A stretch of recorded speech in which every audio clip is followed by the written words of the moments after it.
What's going on, everybody? Dan Snopsa back again, and today we're going to be talking about how to deal with against push lineups. I think this is a topic I see a lot on the Learn Dota 2 subreddit, and also with the Battle Cups coming out. I think a lot of teams are going to be running push lineups just because they're best of ones, and you can really punish like teams that haven't really played together that much with the push lineup. Remaining.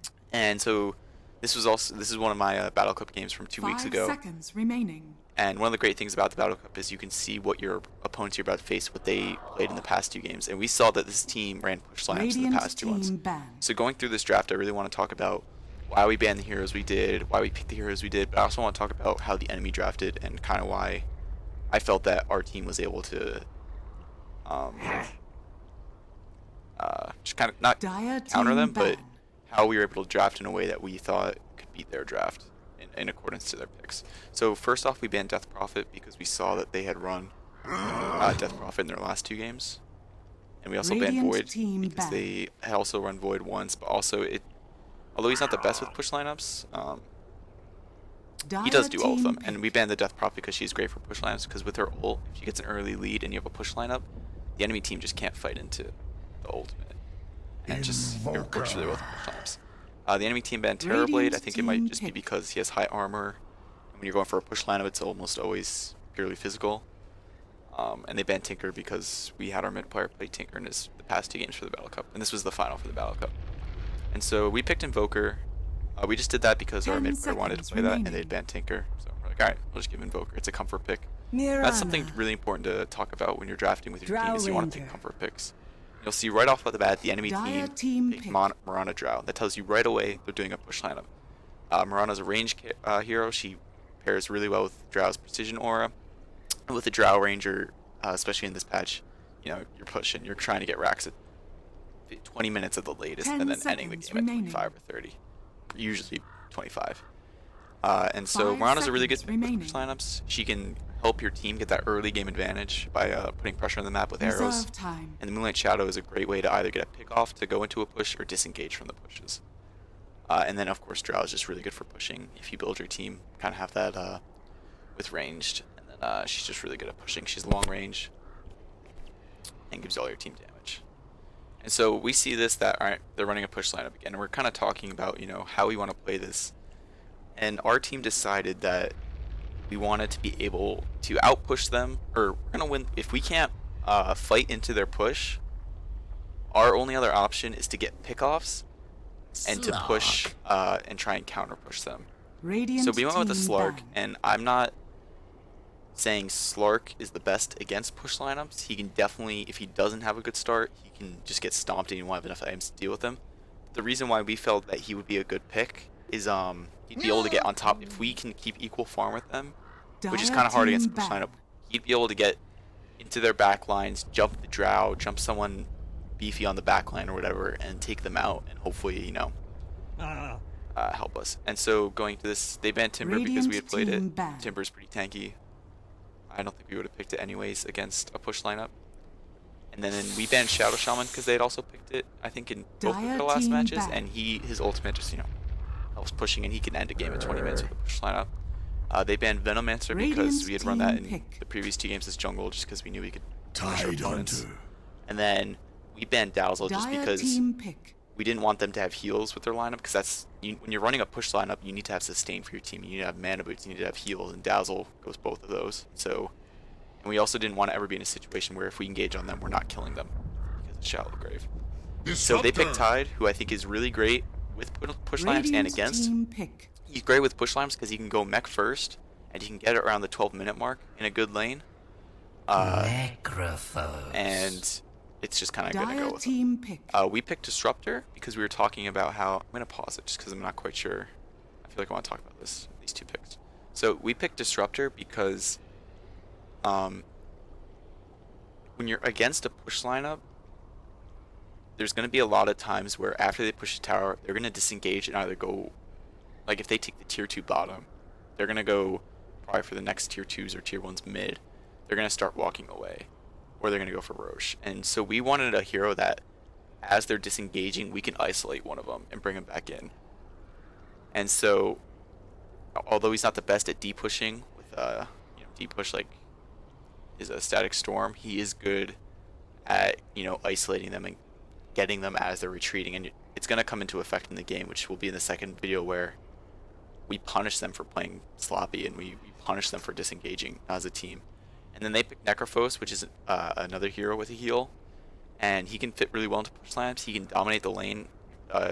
Although he's like coordinating players can counter a Necro in lane, he's kind of difficult to deal with, and he can kind of take the game away on his own. So we gonna play now, and he can just keep healing up his team and just make it really hard to push into. And so we were talking about, what do we want to do next? And we were talking about how we want to depush them, and kind of on our mind was Beastmaster or Nature's Prophet. 5 seconds remaining. I played the offlane, so I was kind of giving my 2 cents about both. I'm really comfortable in Beastmaster, and we play a lot with it. But Nature's Prophet was on the table just because I personally felt that if they were ever pushing, I could teleport around that map and push. But at the same time, we decided to go with Beastmaster just because it would be much easier to teamfight with him than a Nature's Prophet. Or not teamfight, but get those pickoffs that we're going to see later on, as opposed to just pushing. Because he can push and get those use reward to get the team fight in Nature's Prophet. Until he really has like 3 core items, he's not going to be fighting very efficiently. He's mostly just going to be pushing. And so we do end up going with the Beastmaster. I try and skip ahead, just because I did talk ahead of where I am. We did have a lengthy discussion about that. It's going to get us into these last picks and bans. So we picked Beastmaster. So like I said, we're going to see a lot of, in the next video, me as the Beastmaster in situations where I know that I can't stop their push. There's no reason for me to be there. I'm going to try and push another lane that they're not in. 5 seconds I can't push as fast as them, but as a Beastmaster, I can push pretty damn fast, and I can put pressure on the map that they have to respond to. And that's kind of just like our way of dealing with it.